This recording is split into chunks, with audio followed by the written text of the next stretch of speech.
다다음 주 우리 동네 여름 성경 학교를 이제 준비하고 있습니다. 계속 광고를 하고 있는데요.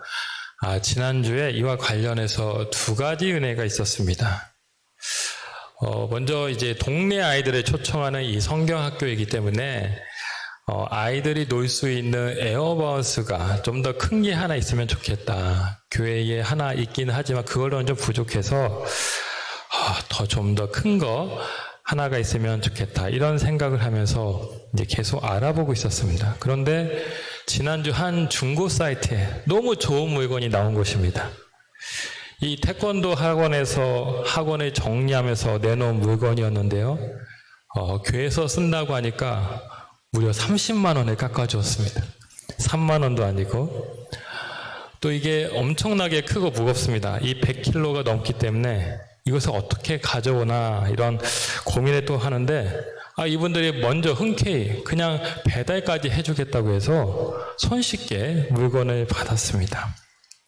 이 마당에 설치해 봤는데 정말 우리 동네 아이들이 다 와서 놀아도 될 만큼 너무나도 크고 멋진 기구였습니다. 우리가 기도할 때 우리의 형편을 아시는 하나님께서 신실하게 공급하시는구나. 이것을 깨달을 수 있었습니다.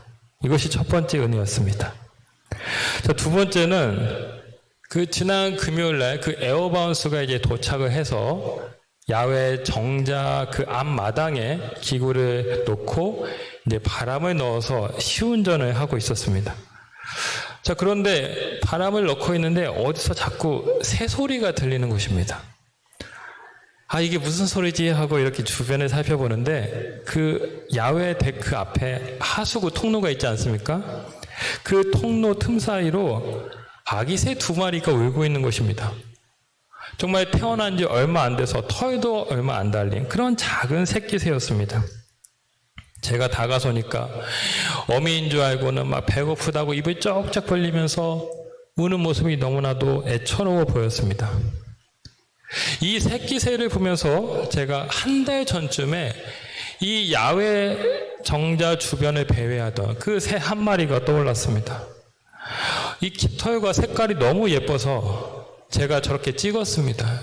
왼쪽에 저 정자 이렇게 기둥에 서 있는 그 새를 찍었었는데 저 새끼가 저 새의 새끼구나라는 것을 알 수 있었습니다.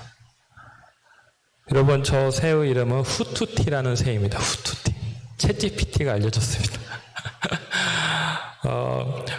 왜 이 새가 하수구 틈에서 자라고 있고 왜 어미새가 보이지 않는지 잘 알 수는 없었지만 이대로 두면 새끼 새들이 그냥 굶어 죽을 것 같아서 우리 아이들이 그때부터 비상이 걸렸습니다. 이 계란 노른자를 주면 이 새가 먹는다고 해서 그것을 으깨 가지고 이렇게 먹여주기도 하고요. 또 그 스포이드로 물을 이렇게 한 방울씩 이렇게 입에다 넣어주기도 했습니다. 제가 이 새를 보면서 성경 말씀이 떠올랐습니다. 마태복음 10장 29절 30절이죠. 참새 2마리가 한 아사리온에 팔리지 않느냐. 그러나 너희 아버지께서 허락하지 아니하시면 그 하나도 땅에 떨어지지 아니하니라. 너에게는 머리털까지 다 세신 바 되었으니 두려워하지 말라. 너희는 많은 참새보다 귀하니라. 여러분, 하나님은 그 새끼 새 한 마리도 하찮게 여기지 않으셔서 저를 먹이시고 저가 날도록 허락하신다 말씀하고 있습니다. 여러분, 이렇게 새 한 마리 미물도 아끼신다면 우리는 오죽하겠습니까? 우리가 이렇게 건강하게 장성한 사람이 되어서 가정을 이루고 자녀를 낳아 기르며 살아가는 거, 직장에서 일을 하고 있는 거, 이 모든 것이 다 하나님의 은혜인 것입니다. 하나님이 우리의 아버지가 되셔서 우리의 머리털까지 다 세신 바가 되시고 우리를 귀하게 여기시기 때문에 우리가 그 은혜를 누리며 살아가는 것입니다. 여러분, 우리는 하나님이 사랑하는 소중한 자녀임을 믿으시기 바랍니다. 노먼 빈센트 필이라는 작가가 있습니다. 이분의 책에 보면 매우 유명한 예화가 나옵니다. 어느 청년이 미국에서 유럽으로 가기 위해 큰 결심을 하고 배를 탔습니다. 가진 돈이 많지 않았던 그는 그 배의 승선권만 겨우 간신히 사고 이제 나머지 여비는 아껴야겠다라고 생각을 했습니다. 그래서 배가 출항한 뒤 그는 갑판 구석에서 그 자신이 쌓은 빵과 치즈, 감자를 먹으면서 끼니를 때웠습니다. 하루하루 다른 승객들은 그 식당에서 호화로운 식사를 하고 날마다 파티에 참석해 즐겁게 지냈지만 그는 그저 하루빨리 배가 도착하기만을 기다리며 초라하게 지냈습니다. 배가 이제 목적지에 거의 다 왔을 무렵 한 승무원이 그 청년을 발견하고 물었습니다. 선생님, 제가 선생님이 타실 때부터 쭉 지켜봤는데 왜 한 번도 식당에 오지 않으셨습니까? 혹시 몸이 안 좋으신가요? 그 청년이 부끄럽게 대답했습니다. 예, 저는 식사에 돈이 없어서요. 표 사느라 가진 돈을 다 썼습니다. 그러자 이 승무원이 놀라서 깜짝 놀라며 말합니다. 아니 선생님, 이 승선권 안에는 이미 모든 식사비가 포함되어 있습니다. 그 표만 있으면 누구나 식당에서 마음껏 식사할 수 있는데 모르셨습니까? 배의 모든 권리를 다 누릴 수 있는 그 특권을 가졌지만 그 사실을 몰라서 여행 내내 궁색하게 밥을 먹은 청년. 어쩌면 우리 기독교인들도 이와 같은 모습을 하고 있지는 않은지 생각해 봅니다. 여러분, 우리가 누구입니까? 우리는 보통 사람이 아니죠. 하나님의 자녀입니다. 하나님의 예수 그리스도를 보내셔서 우리의 모든 죄값을 다 지불하게 하셨습니다. 예수님의 그 십자가 공로로 인해서 우리는 더 이상 죄의 자녀, 죄의 종이 아닙니다. 하나님의 거룩한 자녀가 되었습니다. 우리에게는 하나님의 자녀라는 이 거룩한 신분이 있는 것입니다. 근데 많은 사람들이 이 놀라운 신분을 갖고 있음에도 불구하고 하나님의 자녀로 자신있게, 힘있게, 당당하게 살지 못한다라는 것입니다. 오히려 정말 하나님의 자녀인가 싶을 정도로 위축된 모습을 하며 살아갈 때가 많습니다. 세상에서도 자녀의 아버지가 권력을 주게 되면 그 자녀의 삶이 달라지는 법인데 이 하나님의 자녀로 살면서도 세상을 이끌고 세상을 선도하기보다 세상에 끌려다니고 세상의 지배를 받는 그런 초라한 모습으로 살아간다라는 것입니다. 내가 하나님의 자녀라는 것을 깨닫지 못할 때 이런 일이 일어난다라는 것이죠. 여러분, 요즘 새벽에 사사기 말씀을 보고 있습니다. 이 사사기는 그 광야 40년의 시간을 마치고 마침내 가나안 땅에 들어간 백성들의 삶을 배경으로 하고 있죠. 이 사사기를 보면 한 가지 반복되는 패턴이 있습니다. 이스라엘 백성들이 죄를 범하면 하나님이 징계를 하십니다. 이스라엘이 회개하고 부르짖으면 하나님이 다시 이스라엘을 구원하십니다. 이 사이클이 계속 반복되고 있습니다. 죄, 징계, 회개, 구원, 이 도식으로 구성된 말씀이 사사기이죠. 여러분, 사사기에는 총 12명의 사사가 나오는데요. 이 사사기 초반에 보면 매우 흥미로운 사실을 한 가지 발견하게 됩니다. 자, 앞서 이스라엘이 범죄해서 하나님이 심판을 내리시면 이스라엘이 주변 민족의 지배를 받고 또 이들이 회개할 때 하나님이 다시 그들을 구원하신다는 말씀을 드렸는데 이스라엘이 하나님의 심판을 받은 후에 하나님께 부르짖게 되는 그 과정이, 그 시간이 갈수록 길어진다라는 것입니다. 처음 이스라엘이 바알과 아세라 우상을 섬겨서 메소포타미아 왕에게 넘겨지게 됩니다. 그리고 그들은 8년이 지난 후에 하나님께 부르짖어서 하나님이 첫 번째 사사 온니엘을 보내고 이스라엘을 구원하십니다. 자, 세상이 좀 평온해지고 살만해지니까 이스라엘이 다시 죄를 범하죠. 여호와 목전에서 악을 행하자 하나님은 이제 모압 왕으로 이스라엘을 치게 합니다. 근데 성경을 보면 18년이 지난 다음에 이스라엘이 하나님께 부르짖어서 하나님이 두 번째 사사 에훗을 보냈다라고 말합니다. 처음 때보다 10년이 더 길어진 셈입니다. 자, 구원을 받고 또 살만해지자 이스라엘이 또다시 죄의 길로 들어갑니다. 한번 혼이 나고 벌을 받았으면 좀 깨달아야 되는데 다시 죄를 범하는 그 인간의 완악함을 보여주고 있죠. 하나님은 어쩔 수 없이 또다시 사랑의 매를 듭니다. 이번에는 하솔왕 야빈의 손에 이스라엘을 넘기시는데 이스라엘이 이번에는 20년의 학대를 받은 후에야 여호와께 부르짖었다 말을 하고 있습니다. 자, 8년, 18년, 20년 하나님께 부르짖는 때가 점점점 늦어지고 있습니다. 여러분, 이것이 무엇을 의미합니까? 이스라엘의 완악함입니다. 대적에게 넘겨지고 종으로 사는 것에 대해서 즉각 반발하고 거기에 대해서 울부짖으며 회개하는 것이 아니라 그 세상 지배와 통치에 익숙해져 살다가 마지못해 하나님께 하소연하는 패턴을 보여주고 있는 것입니다. 여러분, 이스라엘은 왜 이렇게 실패를 반복하는 것입니까? 하나님의 은혜로 자유민이 되었는데 하나님의 백성이 되었음에도 왜 그들은 계속해서 가나안의 지배를 받았고 그 지배를 받았을 때 즉각 회개하는 것이 아니라 그러한 지배를 받아들이는 모습을 보이고 있습니까? 바로 이들이 자신이 누구인지에 대한 그 깨달음, 자신의 정체성을 제대로 깨닫지 못하고 있었다라는 것입니다. 이들은 애굽에서 430년간 종노릇을 했습니다. 여러분, 430년이라는 시간은 결코 적은 시간이 아니죠. 우리나라도 일본에게 36년의 지배를 받았지만 그로 인한 후유증이 적지 않습니다. 지금도 어떤 사람들은 우리가 일본의 지배를 받을 수밖에 없었다. 일본이 그때 우리나라를 개화시켰다면서 일본의 지배를 합리화하는 사람들이 있습니다. 전형적인 종의 역사인식 식민사관이죠. 자, 이스라엘은 하나님의 은혜로 애굽에서 탈출하고 시내산에서 하나님과 언약을 맺어 하나님의 백성이 되었습니다. 그들은 이제 노예가 아니라 하나님의 택한 백성이라는 이 정체성을 가지고 살아야 했는데 이들의 뇌리 속에는 여전히 우리는 노예야, 종이야, 이런 의식이 자리하고 있었다라는 것입니다.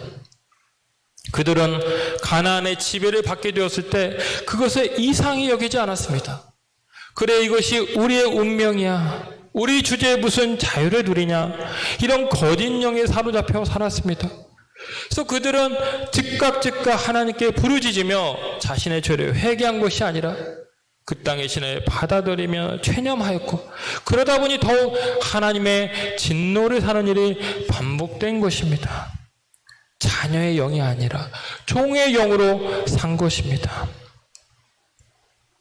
여러분, 바락의 경우도 마찬가지입니다. 이스라엘이 그 다시 고통 속에 부르짖자 하나님은 세 번째 사사 드보라를 세워서 이스라엘을 구원하시고자 하죠. 특별히 이 드보라 선지자는 단순한 사사가 아니라 하나님의 선지자였습니다. 하나님은 드보라를 전쟁에 직접 보내기보다 바락을 통해서 이스라엘을 구원하시기 원하셨습니다.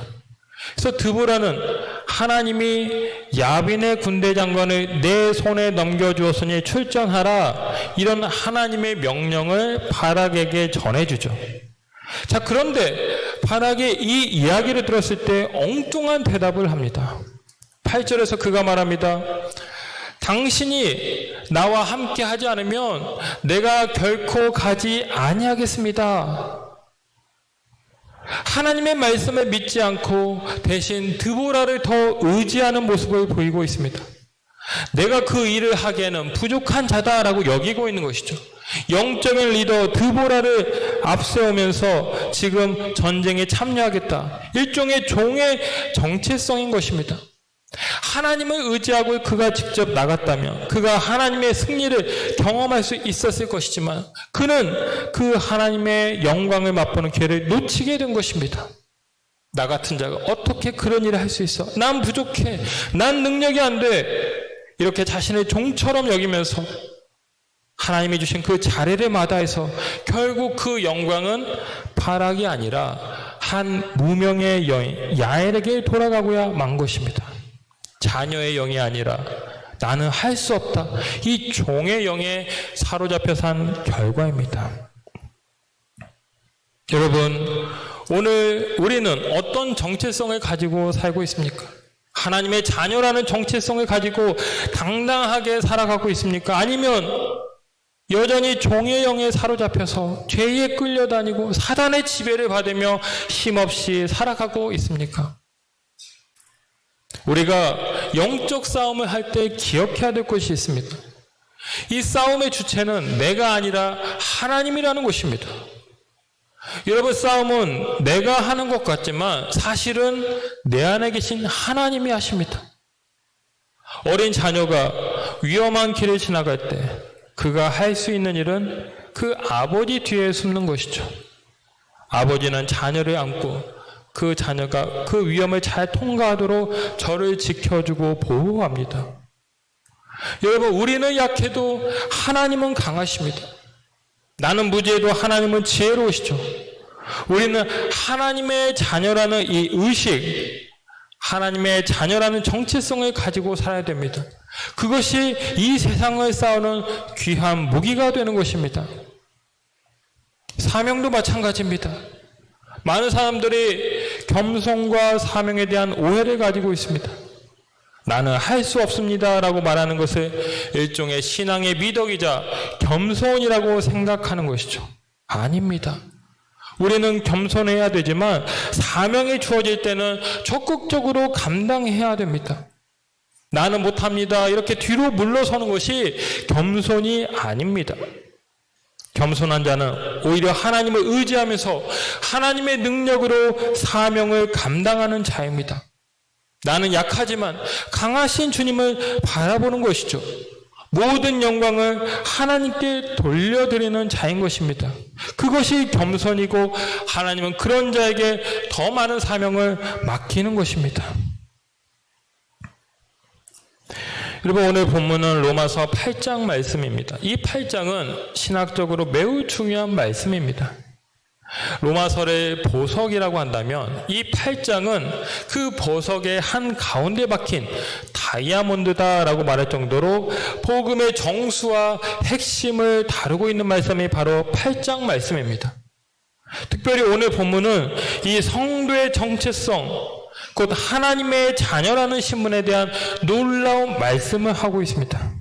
우리 15절 말씀을 다시 한번 읽어보시겠습니다. 오늘 15절 말씀입니다.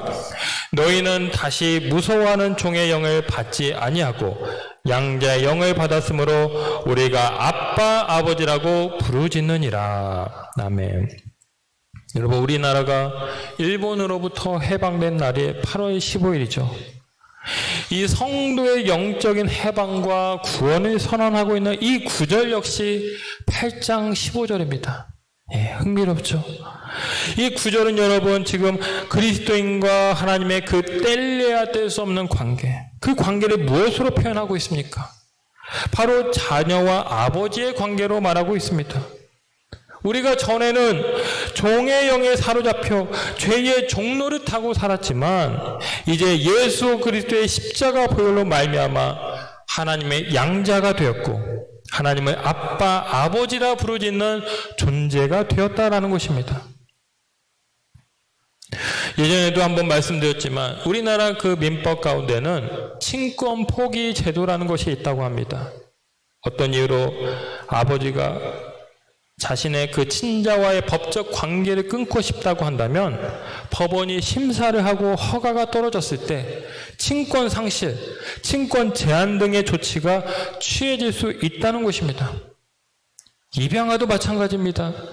입양 부모가 불가피한 이유로 부모권 포기 선언을 하고 법원이 승인을 하면 부모의 권리가 박탈된다고 합니다. 여러분, 그러나 하나님은 어떻습니까? 하나님도 당신의 자녀에 대해서 그 권리를 포기하고 자녀와의 관계를 파기하실까요? 그렇지 않습니다. 세상에서는 설령 그런 일이 있을 수 있지만 하나님은 그렇게 하지 않으시는 것입니다. 요한복음 13장 1절을 보면 이렇게 말씀하십니다. 유월절 전에 예수께서 자기가 세상을 떠나 아버지께로 돌아가실 때가 이른 줄 아시고 세상에 있는 자기 사람들을 사랑하실 때 끝까지 사랑하시니라. 예수님은 자기 사람들, 당신의 백성을 끝까지 사랑하신다는 것입니다. 영원한 사랑, 포기하지 않는 사랑입니다. 요한복음 14장 18절에서는 또 이렇게 말씀하십니다.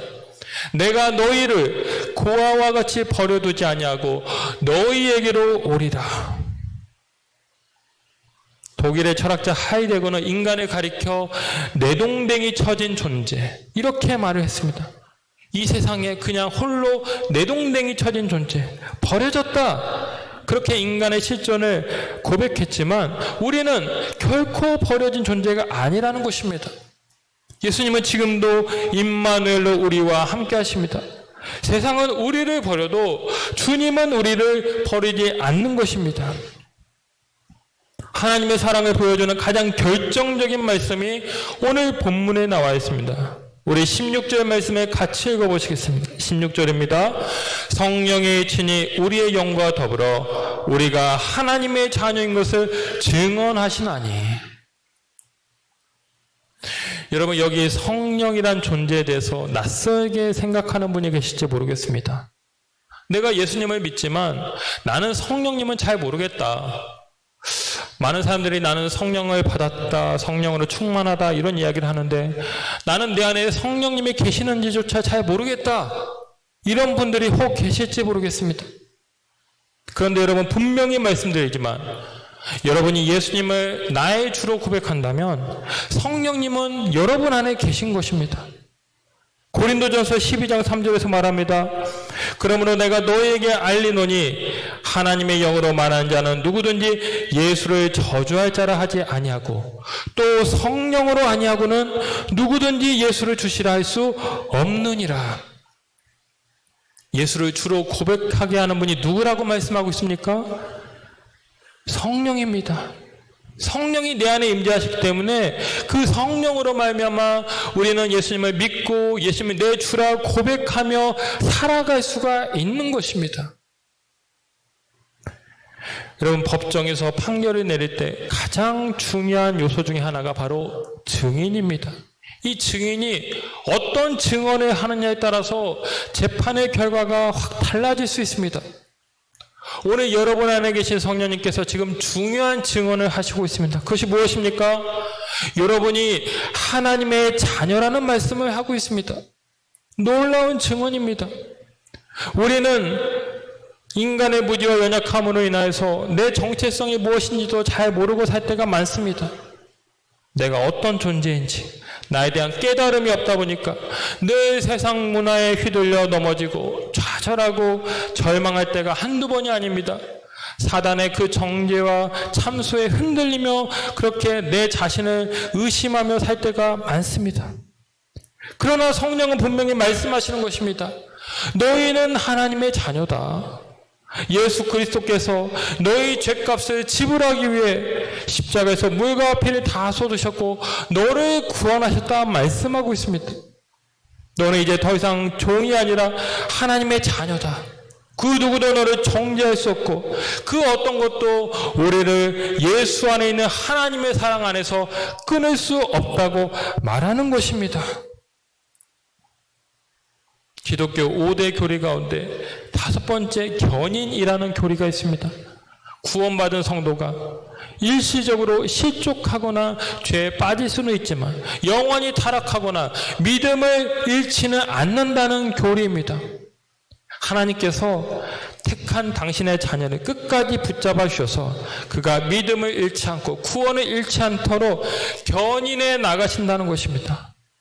우리에게 주신 성령의 은혜를 말씀하고 있습니다.